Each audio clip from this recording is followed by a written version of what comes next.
Hi, it's Jorli. I am popping on here on YouTube to the beginning of this interview just to announce that I have decided to, what do you call it, co-publish, co-broadcast, or republish my podcast, Unhurried, to YouTube. I've resisted this for a while, mostly because I guess I have such a podcast junkie, and I used to be a podcast purist. I'd see people post their podcast to YouTube and I'd think, well, that's not a podcast, that's a YouTube video. And now I've found that there's a lot of people I love and have discovered a lot of podcasts on YouTube, and sometimes it's just easier. So beginning with, this is episode 8 of my conversation with Erin Telford. It's about breathwork and family healing and all kinds of things. And this is an easy one to start with. This also publishing to YouTube because we recorded it on Zoom, but I'm going to move through my fear of recording myself when I do solo episodes as well. So if you aren't aware that I have a podcast, it's called Unhurried. You can find it on Spotify, Apple Podcasts, Stitcher, any of those platforms. Just search for Unhurried or Unhurried with Jorli Pena if you want to listen to any of the other episodes. But yeah, I'm excited to share this conversation. It starts a little slow, not on Erin's part, on mine. I think I sometimes, when I'm trying to get into the unhurried mindset, I'm trying to literally slow myself down. But I promise you this conversation picks up pretty quickly and it goes deep pretty quickly. So just ignore this part where I'm about to sound like a robot for a couple of seconds. It picks up from there. Thank you. Here for it. Hi, this is Jorli Pena, your host, and welcome to Unhurried. Today, I am joined by the fabulous Erin Telford, Hi. who is, among other things, a breathwork teacher, one of my breathwork teachers. She taught the level 1 breathwork course of the modality that I have been trained in. And she's also just an incredible person. She has a wonderful newsletter, and I'm really intrigued and challenged and inspired by a lot of the things she writes about. So I thought it would be a wonderful way to start off this new year to just dive into all things. So hi, Erin. Hi, Jorli. Hi, everyone. It's so good to be here. I love that you said challenged and inspired. Definitely. I mean, I will say, if I'm just thinking about you and you hit up on the edge of certain things, and I love that. Like, and I also like, oh gosh, I feel like I'm repeating myself, but one of the things I know to be true about me is I find truth to be very attractive, people speaking their truth. And I've also noticed very much more intensely over the past couple of years that, like, oh, there can be multiple truths, or one person, just these like, what is your reality? But anyway, like again, and I actually resonate with most of the things you talk about, but some, if I'm like, oh, like that feels a little odd, like, what do I think? And it's, anyway, yeah. So challenge, it is a good word. I like that. That is ideally how I would be received. And I realized last year that there's like 8 billion of us on the planet. So there's very few. I think that there's like universal laws and there are universal truths. But as far as someone's perspective, their lens, their reality, I can only share my own. I Yeah. can I can only share what I see and what I feel, and I like to connect into the human experience and find those pieces of common experience, the things that we all kind of go through and move through. But if I am saying something, because I love that you said I agree with most of what you say, I would never want anyone to agree with all. I Yeah. my dearest, most intimate relationships we don't, that nobody should agree with everything everybody says, like maybe on like a moral compass or like core values. But I like to be able to be received by someone going, huh, I don't know if I think that. But what do I think? I think this other way, or this provokes me or ignites me into perhaps thinking about like what is true for me in the framework of bumping up against this edge of what she's saying. Yeah. Yeah. I love to be like David. He's like, you're an igniter, you're an igniter. And, so don't light a lot of fires, but just be like be a burning flame, because I'm not out here to be reckless and aggressive with my truth. I'm just here to Yeah. say, this is how I am experiencing the world, and then give somebody give a little Yeah. edge to bump up against, so maybe you can find Yeah. your own in a more clear way. When he and this is David Elliott, who was Erin's teacher and also then my teacher, but when did he first call you that, an igniter, and how did you receive it initially? Like, was it just like, oh yeah, that's right, or did you resist it a little, or?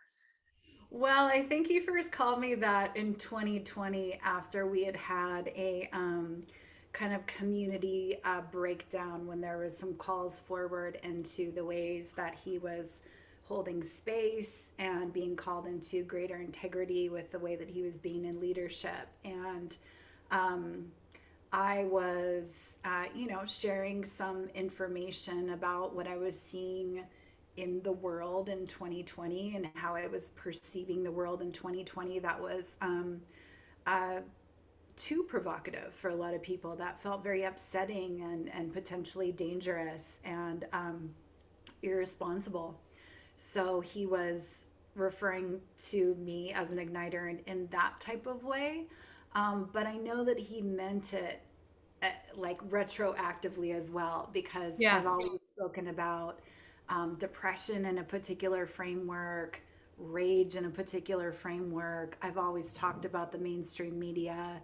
I've always talked about programming and conditioning from society and our family of origin and from institutions around us. So I was already on that kind of Mhm. pathway about speaking into those things, but 2020 just ratcheted up into a new Like level. poured Yeah, put a little little like, yeah, gasoline on we're gonna that. talk about it. Yeah, yeah, yeah. Yeah. So the way that he framed it was, yeah, I think I might have like taken a pause when he first said it, but then I understood that he was saying it from a way like, this is part of your role in this lifetime. So be intentional. Hmm. Be intentional. Yeah, like know that is true. So yeah. Like, you're gonna do it, so Yeah. do it with care. don't Yeah. don't just like, yeah, sprinkle lighter fluid on everything and walk away. Yeah. Yeah. Yeah. It's funny. I have a similar journey, like going back to the truth. Like I think back to being a child, and I didn't say this out loud or think of myself in this way, but I've always been the truth teller. Like, and people do not always want to hear it, and and but that's the whole thing. Like being intentional and maybe using it consciously, because it sounds almost embarrassing to be in my mid 40s that this is only recent, but that I'm like, oh, I don't have to tell the whole truth all the time in that moment. There's both things, because I can love that about myself, and I do, like, if someone is a close friend of mine, like that's kind of table stakes. Like I feel physical pain if I keep a truth, and I won't go on and on about it, but I'll need to maybe say it once, right? And at the same time, it's this like learning to, I don't want to be at the mercy of that and have no control of that, and to like use it wisely. Yeah. I think that there's definitely a spiritual maturation, because I think that for me, I mean, I'm a Sagittarius, and I think that like, um, air quotes, honesty was something that I thought of as like a no holds barred expression for a long time. And I remember watching this episode of Girls, and what's the Lena Dunham's character, Hannah, or no? no, no, Gemma, Oh yeah, yeah, yeah. Gemma. I can't remember her. I forget her name, but blonde. Yeah. Yeah. Yeah, and so I think there was an episode where she had like an affair with an older man or something, and he said to her something about not using honesty as like a party trick. Ooh. And that really, really landed with me because I'm like, you don't have to, blast people in the face with your quote unquote truth. You can, um, you can say what you need to say in a way where they can hear you. And you don't need to do 100%. You can do 62% and Yeah. communicate in a way that is with the intention of being heard and understood, and allowing the other person to receive. It's like it's the straw instead of the fire hose. So I think that there's a Yeah. maturation in how you deliver what you see, where you don't sell yourself out and couch it or Yeah. hide it or make it Yeah. more comfortable for them, but the delivery method gets more mature and more clear and more intentional as you understand what parts actually need to be said in order to be heard and what parts you don't need to fire hose people with. Yeah. Yeah. That's really powerful. I'm still kind of sitting in that like punch of it not being a party trick because yeah. And I think whatever you want to call this, whatever our world is going through, starting in 2020, I mean, probably much earlier, but amping up in 2020. This is, by the way, being recorded January 2022. But I mean, I've also going back to early in our conversation talking about multiple truths. Like there are some things that are true. Like I am sitting here and this is a cup of coffee and my name's Jorli and you're Erin and we're talking. And at the same time, there are these multiple truths depending on your perspective. And how I used to generally like I am a very verbal person. And so it would be like convincing, like this energy of convincing or my truth must be your truth. And instead of it's funny, I use this in my copywriting business, but I always go back to this like convey, not convince, because those are such different energies, but also maybe like embody, not convince, or right, because sometimes it's more powerful to not say something, shockingly to my little soul, but yeah. Yeah, I think that that's like as we're moving into this year, something that started to be very like provocative for me, maybe like mid last year, was the power of your frequency and your emanation, Mm, and just what you're holding. So it's like and how you embody your truth and what you know to be true and what you believe, and let that be infused, let your essence be infused into all of your actions, the way you reply to comments, what you're writing mm, about, and just how you're carrying yourself. Because there's those people on social media that are like screaming at everybody, wake up, and the sheep and the lions and all the things, and like, you know, you can just hold your integrity through the way that you communicate, and it can be so nuanced but so powerful, and it doesn't have to be a scream. It can be like a whisper that people want to lean into. mm-hmm, mm-hmm. Which makes me think of, I was actually going to ask you because I kind of, these are all related, but I was thinking of asking you next about like masculine energy versus feminine energy, and then also intuition a little bit. But to me, that reminds me a little bit of like the feminine energy versus the masculine, right? And I'm again, like I think people listening to this podcast are at all different levels. I know for me, like I didn't even understand those terms. So I'm actually curious to ask you well, I believe you studied Chinese medicine, right? Like for yes, originally. So I'm just if you could just talk a little bit about how you were introduced to those concepts. I also want to speak to because I've been hearing more lately because it can sound very gendered. Those two concepts and the words masculine and feminine trip people out. But if you just could talk to me a little about just your introduction to those energies or concepts and then how that's evolved since you first, came to understand them. Yeah. So I think the first time that I really heard about masculine and feminine energies, I think it was more through the context of like yoga and Okay. like a Shakti. So and just as like a basis, I always kind of understood the masculine as like the water glass, and the feminine is like the water within the water Hmm. glass. That's a nice way to think about it. So the masculine was more like the structure and like the holding, like the fixed structure, and then the feminine was like the swirl around within the Hmm. container.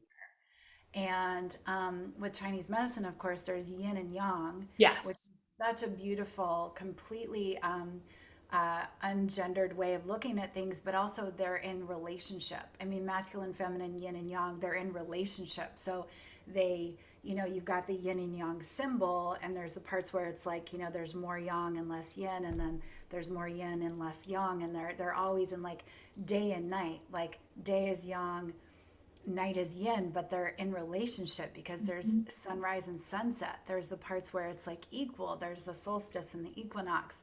There's Yeah. the changing of the light. So it's always in flux and it's always in relationship. And so as I like leaned into like more like masculine feminine polarity practice later in my life, a couple years ago I did like a John Weiland weekend, and he's his one of his primary teachers was or is David Deida, and he studied with Alison Armstrong as well.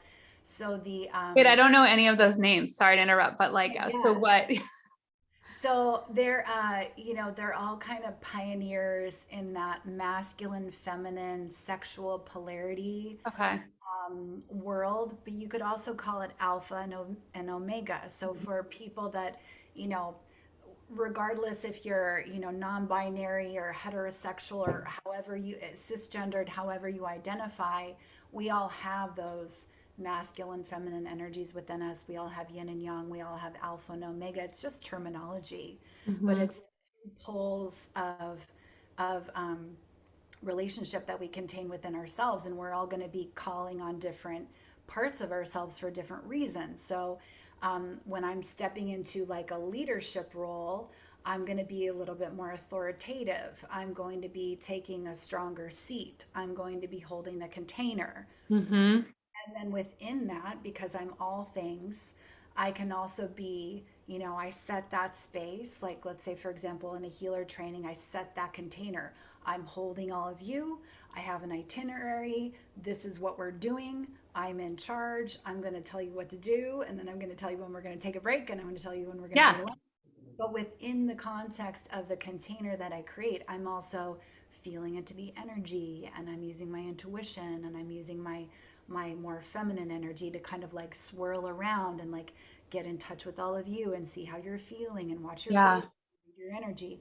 So at this point in my life, I really, and I think I see this with a lot of people, maybe that I work with more because they're magnetized to me, but I was very much in disdain of my feminine energy when I was growing up. And so I gravitated more towards masculine energy because it felt safer. I desexualized myself. I dress very like hoodies and big pants and boots, and I listened to hip hop, and, like I hung out with the guys. And that was just a safer space for me. I didn't really understand how to be feminine or sexual in a way that felt safe and comfortable that I could be with. And I didn't have any protection. I didn't have any protection in my family of origin. I didn't have the protective dad. I didn't have an attentive mother. I didn't have anyone creating a container for me. So I had to create it for myself physically, aesthetically, energetically. And it wasn't until, I would say within the last couple of years, I'm like in a relatively new relationship right now, and he's very masculine. So he does all the stuff, all the guy stuff, and I'm like, what is this? This is amazing. So I get to be more swirly. I get to Yeah. be a more receptive, like emotional, just like what's going on? I don't know, like Yeah. kind of a space than I ever have been. I'm not the director of the relationship. Mm. So I'm really enjoying getting to be in a space where someone actually has a vision, knows what they're doing, knows where we're going, Yeah. and can like hold that space for me to just Hmm. get to be me. Yeah. So funny. I haven't heard you talk about that at all before. And I relate to so much of what you're saying, especially most of my life feeling. And I didn't know that that was a thing, but looking back and when I was first introduced to the concept, I was like, holy shit, I am so much more comfortable and masculine, like in how I structure my life and how I think about myself and all these things. So I relate to that. And I love that it's like, it sounds like with this relationship, it's not like you're trying on, but you're exploring those other parts of yourself. And I think time will tell, but I just had this vision of like, there might be sometime 10 years from now or 20 years from now, your partner, he might then switch into being more in the feminine again. And then you're going to embody more, you know what I mean? Like, I love how we can Right play now, with that or it's within the same day, yeah, that might even, yeah, because that's the whole idea of polarity is that there are two poles. And so like, you know, we had a conversation a couple days ago where he was feeling very emotive and wanted to be really vulnerable and share. So then I was the container. yeah, yeah. So yeah, And it's yeah, within the context of a day. It's like yeah, who's gonna make the dinner, who's gonna shovel the snow, you know, yeah, and then who's gonna like create the ambiance in the home, you know, and yeah. switch back and forth all day long. It's so lovely. And it's funny, I didn't say this when you first said it, but I hadn't heard that analogy of the cup with the water, but I also like, it's like with like it's not like they are in relationship and how dependent they are, because without the water, it's an empty cup. And without the cup, the water spills everywhere. And that's just, yeah, it's super cool. All right. I want to switch gears and talk about breath work, which is how, again, I mentioned how we're initially connected. And in a minute, I want to ask you a little bit about anything like your introduction to breath work and also the tie between breath work and intuition. So I will say, as for me, breath work was on my radar for a number of years. I have a dear friend, Helen Buren, who, Oh, I do know you know her. Helen? Okay. Yeah. Yeah, she Yeah. used Yeah. to be Yeah. in my breathwork groups in Brooklyn. Yes, yes. Yeah, We met in New York. Yeah, yeah. Yeah. And actually I think like she had also sent me your website at some point because I live in New York and I know you're not here anymore, but I remember like I also one way I talk about intuition and how my intuition speaks to me is certain people and places and things feel sparkly. So you felt very sparkly. Like I loved your website and also I love design and it was a very well designed website also, but you was just like one of those people. And I think I signed up for a newsletter, but like, and Helen loved breath work and I trust Helen, and she trained and she would do breath work circles, and I never went to any of them. And then she moved to Minneapolis, but it was always, breath work was also very sparkly to me, but it was also like, not now, not even in those words. It just, my life was like, so again, earliest pandemic, and I'm a Pisces and not so great with time. But at some point, because then you moved to LA and I was like, shit, I never got to do any of her. And at that time, mostly breathwork was done in person, which I love. But, that's the beauty of this crazy time was at some point you did a group Zoom offering. And I also remember too, because my home being what it is with many children, I signed up and I drove my car like down to town. I live by the water and it was like 6 or 7 p.m. I think in the winter, I don't know, but it was cold. And I just like had you on my phone, and it was definitely that, which I think a lot of breathwork teachers talk about, is like that, holy shit, that was, what is this? What was that? And that was me in my like Toyota, just like leaning back. Parked on the side of And the road. yeah, and then I think, and the next day you sent an email, or maybe you talked about it. Or the next day or that night, I can't remember. I'm like, oh, she's doing an online, or she's doing a training. I think it was supposed to be in person, and then it ended up being online. And I just was like, yep. And the way I describe it to you is, like, I don't have intuition about 100% of things, right? I don't have a hit on everything, but there are certain things that are like, yep, done. So I signed up for that. And then the last thing before I want to pass it over to you, when I actually did the training, so I've also been consciously studying intuition myself and coming up with ways for people to develop these skills in practical ways and accessible ways. And so I'm really a student of that. And then, well, the first thing that's funny is because this was virtual, I ended up booking a hotel for the online thing. And I want to find this picture because I want to post it in the show notes. But like the hotel I picked, they had like in their lobby, like the window facing the street had a sign that said, "Your intuition brought you here." Like it was, this is like Crazy. it was fucking crazy. I couldn't believe it. And I took a picture and probably put it on Instagram, but it's like, that's crazy. And then when we were doing the exercises, a lot of the things you talked about, like, and you were couching some of them like, okay, guys, so this may be a little uncomfortable. Like, you do these exercises, which because it's so important in breath work. But I was like, oh my God, breath work is about intuition also. Like, anyway, so I just wanted to introduce, like, that was my experience. So I would love for you to talk about either, I mean, there's so much of your work is devoted to breath work. So I don't know where you want to begin, but maybe talk about how you got into breath work, how you work with it now, because I know it's mostly groups and trainings, and then the relationship between breath work and intuition. Yeah, yeah. So, how I got into it, I went on a yoga retreat. So I had like the first, oh my goodness, probably like 4 years of my private practice. I was like super in debt, and like I was making money, but I was still paying off all the debt that I had invested in my practice. And so it was like year 4 or 5 that finally was like, okay, I got money. I got money. And so now I'm gonna like take really good care of myself, you know? Mm-hmm. So Yeah.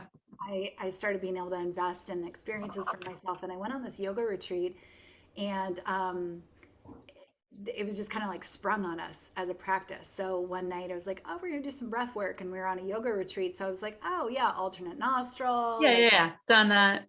about the fire, like we're going to do some breath work. That's what I knew breath work was. And we ended up doing, this practice that we know and that we offer. And it just blew my mind. It blew my mind, just like your first experience where you sit up and you're like, what just Where am happened? I? You know? And like the signature sentence of the person who ends up doing the training is, what the fuck was that, after their first breathwork experience, because you want to know more. You're just like, you know. Yeah. So I just, it was like the key in the lock. I had been doing so much personal work for so long. I mean, I feel like I really started my healing journey as like a teenager. Like as soon as I left the house, I was like in a really severe depression that was a real stronghold for me. And I couldn't, my parents were super worried about me, and they're like, you need to go to therapy, you need to get on medication. I was like, that's not it. That's not it. Mm. I'm not doing either of those I'm things. so impressed that you knew to say that. That's incredible. I mean, the honesty as a party trick is helpful in some ways, because I knew what I felt. I was like, that's not the solution. That's not going to help me. So I'm not doing that. I'm just going to suffer until I figure out what the solution is. But so I've been doing personal work for like 20 years at that point, all different kinds of explorations and reading books and study and Mm-hmm. psychedelics and all the things. But it just, I was like, oh, all this pain, all this grief, all this sadness, all this rage. Now I have a way to get it out. I've been trying to figure out a way to get it Ah, out, turn it down, or slough it off or whatever for like my whole freaking life. And I just found the key in the lock. So I could just start like bailing out all this pain out of my body, with the concurrent amazingness of the greatest natural high I've ever felt in my whole life, after doing a ton of drugs and yeah. experimenting with a lot of different things. I was like, this, I love Yeah. myself. I love all of you. I love the entire world. This is great. I can see possibility and potential for everything and everyone. I want more of this. How do I do it? So that was my introduction. And I was immediately, we were in Nicaragua, ran back to my room before dinner. I was like, David Elliott, how do I get involved with you? And signed up, for the first Yeah. retreat we had. And then it was on. That was 2014. And I studied with him. I did everything with him. I went to every retreat. I went to every training for probably like 3 or 4 years. And I was just like, I was so in love, so deeply in love with what was happening in my life and what I was seeing happening with other people's lives. And I, as an acupuncturist, like that is my original medicine. It's my heart. I love it. I receive it. But I was like, this works fast. This works fast. And it not only, it works fast, but it allows people to remember that they know things. Yeah. Because I'm like, I'm not doing anything to you. You're not doing anything to anybody else. We are we're the glass. We're the Mm. glass and they're the swirl. We hold out our arms. We say, I got you. Go for it. Feel it all, do it all, scream, laugh, cry, Ugh. feel it like I got you, and you let people run it out and run it through. And then they remember that vault inside. They remember that sacred chamber that's like, oh yeah, connected the dots on that thing real quick, realized something else real quick, got the message, got the visitation, got the download, and and and they're doing it all. And it's so Yeah. important for people to remember how deeply powerful, deeply wise, deeply connected they are, how much they can call that healing vibration, that beautiful frequency into their body, how much they can work with their own energy and and smooth stagnation and get things moving and reconnect to themselves. And like the intuition piece for me, when you are in a breathing experience, it's like Yeah. when you override mind, then you are a clear channel. You're an open conduit to be able to receive your truth, the universal truth, the message from the earth, the message from your ancestors, the message from your guides, the thing that drops in out of the universe. It's just you're sloughing off all the static and all of the anti-receiving messages, because there's the when you're not in your mind, you're not broadcasting, I'm not good enough, I don't know, I'm so confused, Yeah. I'm too much, I'm not enough. You're not broadcasting that anymore. All of that stuff gets taken offline, and then you just know things. And things can come in and things can emerge from within and appear to you, but you remove all the static Yeah. that prohibits and prevents you from being able to hear yourself and hear God or the universe or spirit or the earth or whatever word you want to insert. Yeah. Yeah. Wow. Agreed. I mean, that's just an incredible way to put it. And I think, yeah, it just also with the similar, I just think most, I mean, humans, we have like, I think I first heard this from Eckhart Tolle, but I may be wrong, but it's like, we have hearts that they're like, everything has a job, right? Heart pumps blood, lungs, breathe, and our mind thinks, right? But so we're so tied up in that. And I think some people, and a lot of us have been so out of touch, like we haven't honored like the feelings in our body, our intuitive knowings, like um we've just kind of put the mind and logic, although it's super beautiful and super helpful, like above all things. But anybody that like wants to try to access that space, or like, you can, it's really hard to get outside those stories, like I'm not enough, those things that you were just saying. But I feel like the breath work, it gives you something else to do, and then that just opens up and naturally points you back to your own wisdom. And it creates, because like physiologically, when you're overriding the mind, you are allowing other parts of the brain that don't normally get to speak to each other to make connections. So you are literally creating new neural pathways of thought. And when you create a new neural pathway, you're opening a portal within your psyche and within your brain, and maybe not physically within your brain, but energetically within your brain. So those grooves, those really worn like record grooves of I'm not enough, I'm not enough, I'm not enough, I'm not enough, I'm not enough, like that repeat tape that got stuck in there somewhere between gestation and 7 years old, you can override it and you can start playing a new tape. Mm-hmm. It might take many many years, but like I'm not that tape is like the volume's at like a 1 now, and it used to be at like a Yeah. 20. Yeah. Yeah. I also want to share someone really close to me took one of your group breath works. And this person has a long time struggled with self-esteem and those kind of issues. And I didn't give a lot of expectations about breathwork before, but I will never forget when she finished, she told me, I feel like I like myself better. Like that was her first thing after, and it just like broke my heart open because it's this, it's so hard to break out of those patterns. And I just think it's so beautiful that when you, I don't know, you access the unfiltered energy that's within you, I mean, yeah, and I mean, some shit's gonna come out too, like you were saying. I think that, well, I don't know. The other thing I think about breath work is it's a little bit like, I don't know. I think in movie metaphors a lot, but like Forrest Gump, a box of chocolates, you never know what you're gonna get. Like, I mean, I often cry. Yeah, sometimes when he yells, sometimes it's ecstatic, but it's always something. It's always something, and you can't, you know, um, yeah, and it's always what you need in that moment. Yeah, yeah, yeah, I mean, I just think that's so, like, that is not the first time I've heard someone say that after breath work, but like, how beautiful is that? That in a half hour, yeah, after a whole lifetime, someone can say, I think I like myself more now. yeah, yeah, Like in a half hour, like you could watch a sitcom with some commercials or something.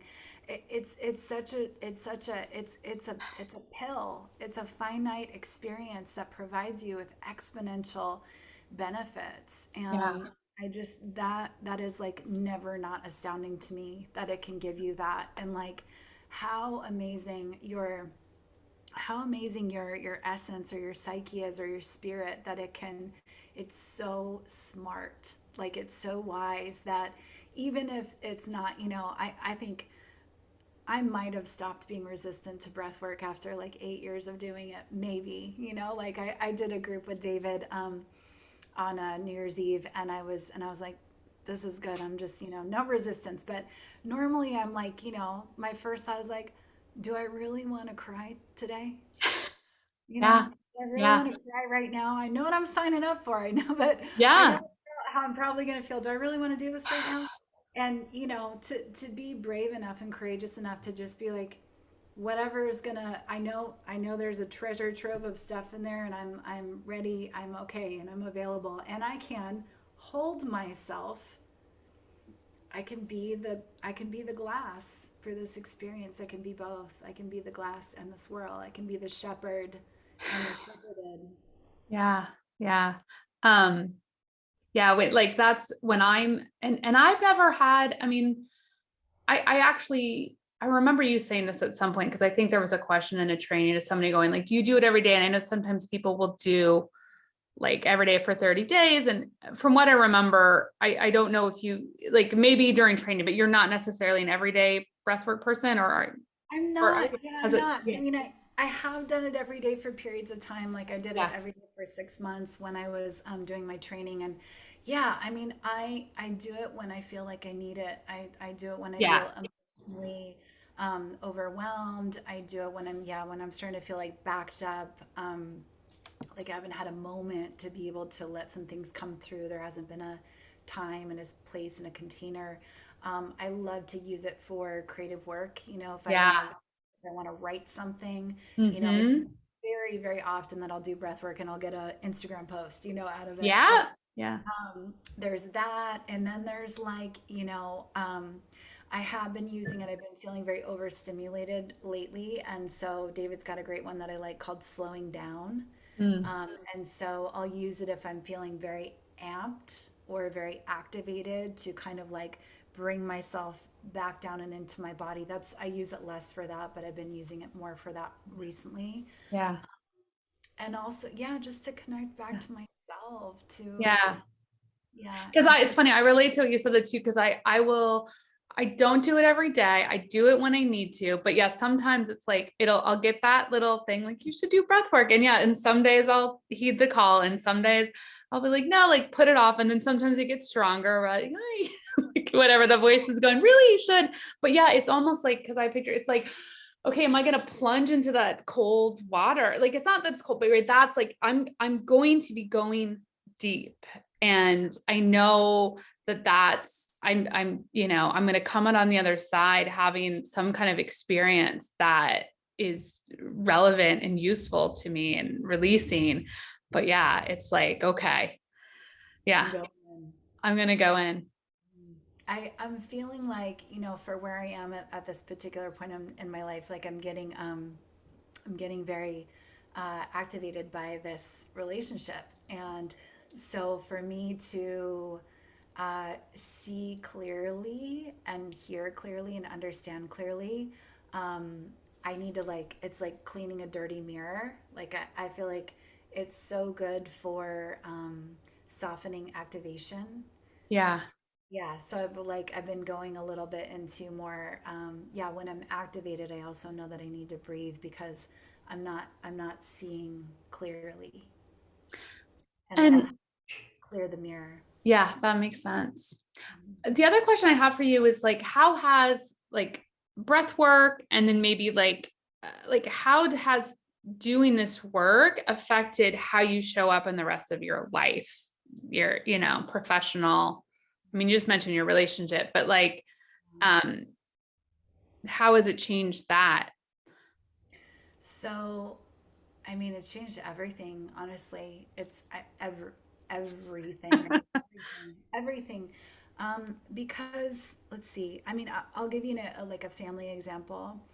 So for me, with my family, there was a long period of time where I would show up with a lot of volatility because I had a lot of unprocessed rage. And so I was kind of punchy. I was Mhm. like, honesty is a Igniter. honesty is a yeah, and honesty is a party trick. Honesty is a weapon. And like I was always ready to be mad and I was ready Mm, to be hurt. But I was also showing up with this like empty space inside me, ready for someone to fix me, right all the wrongs, mhm. correct all the wounds, and make me feel better. So you can imagine the energy of that person showing up at Christmas, ready for battle and also Yeah. ready to be wounded. Yeah. Good times. Good That's a recipe for, yeah. and it always played out perfectly, with a lot of pain and a lot of upset and a lot of hurt feelings and a lot of unmet needs. And so when I started to process a lot of that rage, I began to feel different to my family.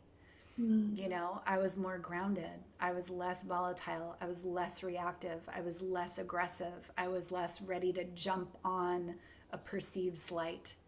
I was mhm. more calm. I was more peaceful. When I processed some of that rage, I started to actually be able to forgive them. I could see them as human beings. I wasn't holding out for a change. I wasn't waiting for an apology. I was actually like, okay, I didn't like any of this stuff. I wish you'd been different. I wish you'd done it better. I wish you'd shown up for me in a different way. But like the rage had to come through before the forgiveness could even appear. Yeah.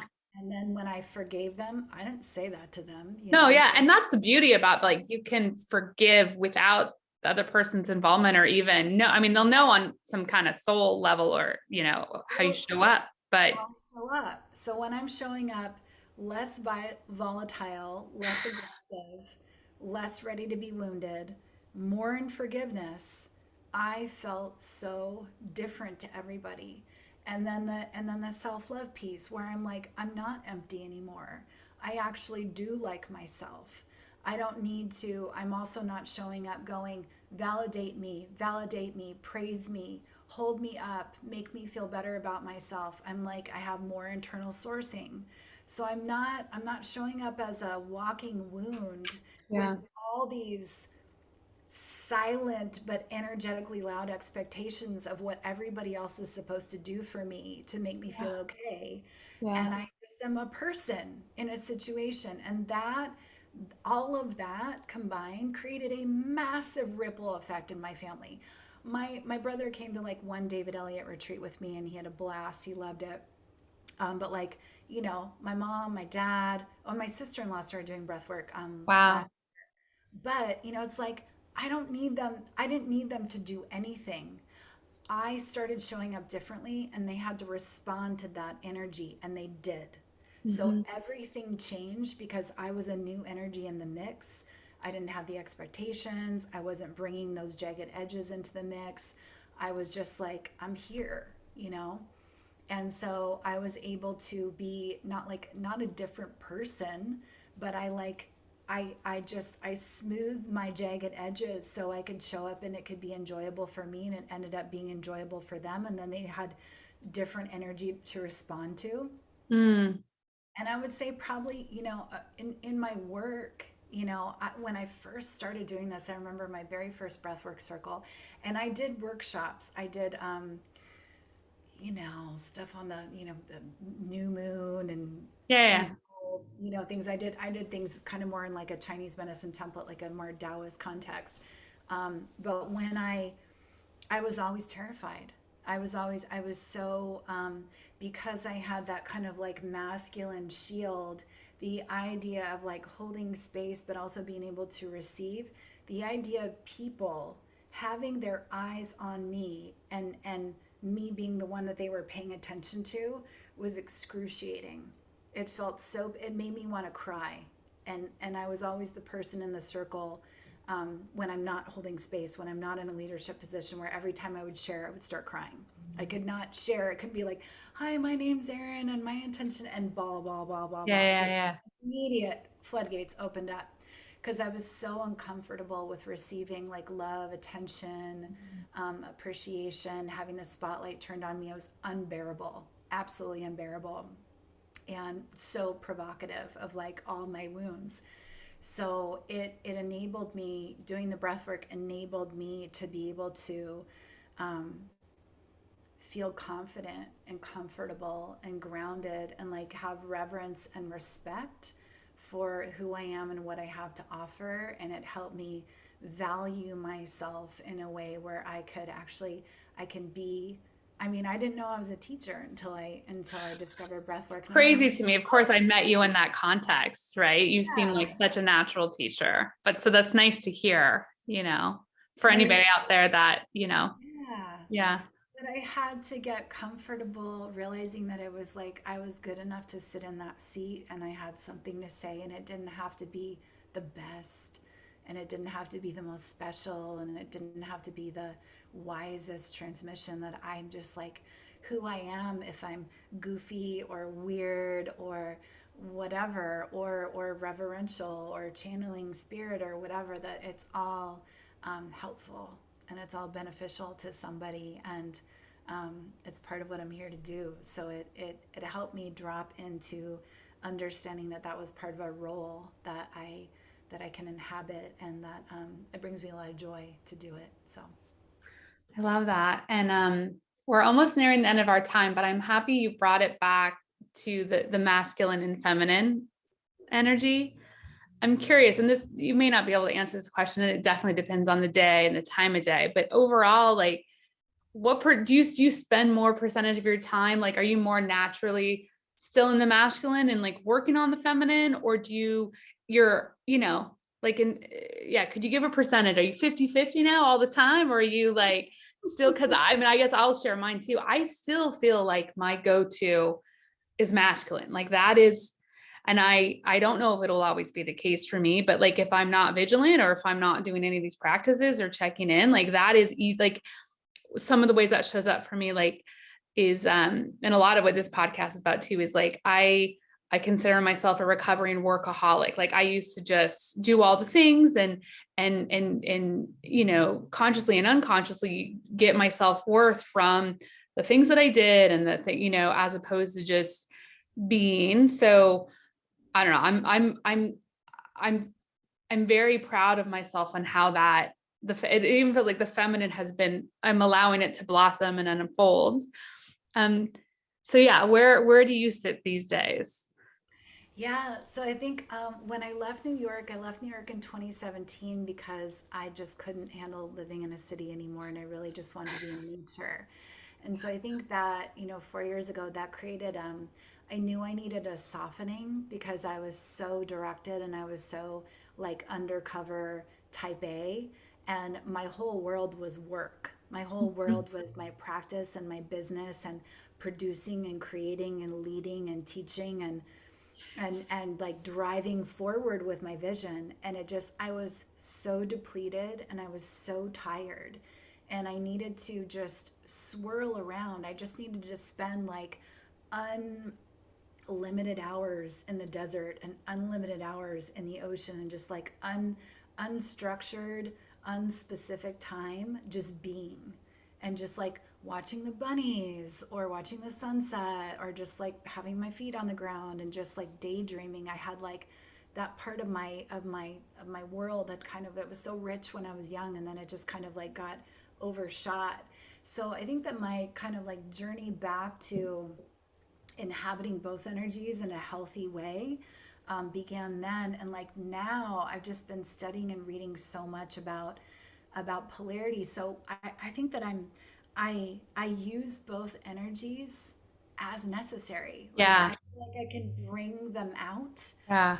I know, like, I just spent 2 hours doing like website design and like onboarding sequences and like text and font. Yeah. So I'm very much in this like directed, Yeah. structured capacity.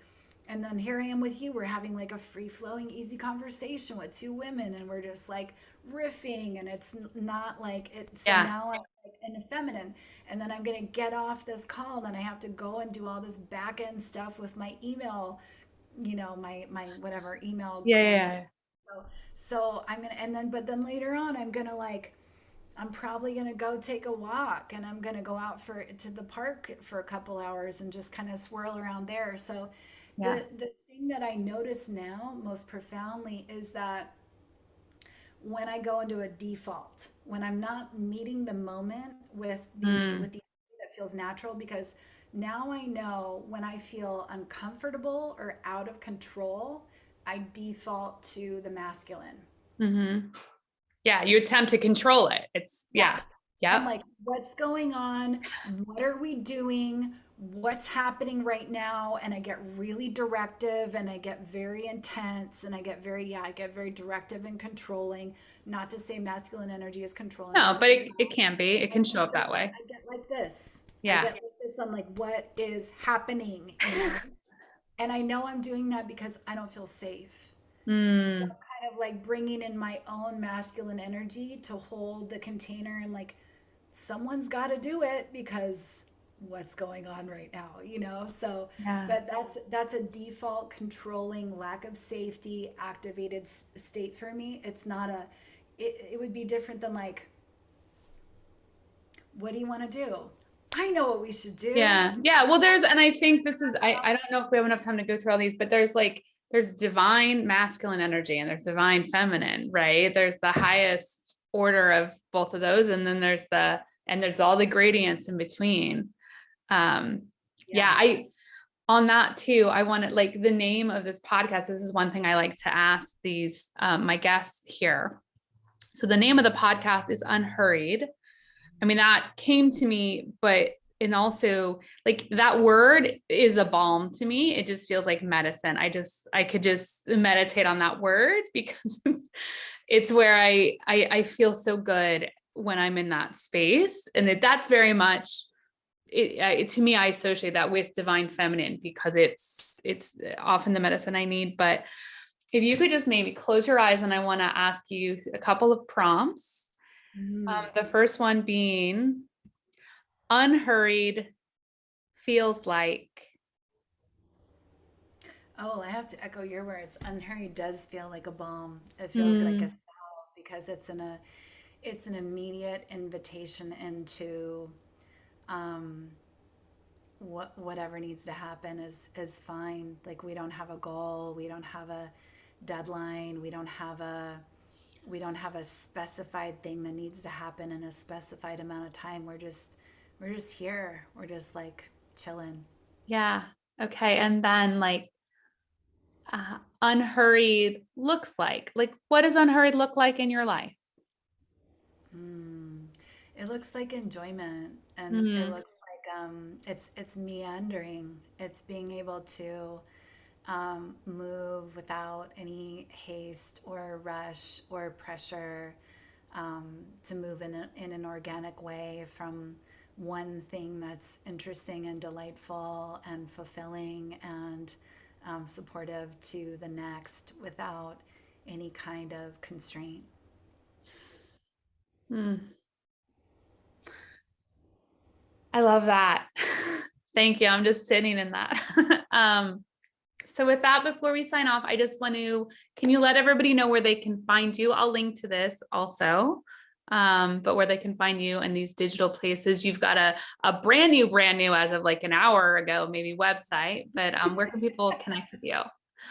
So it's still erintelford.com, and everything that I do is there, and there will be more to come this year for sure. I've got some new things I'm cooking up.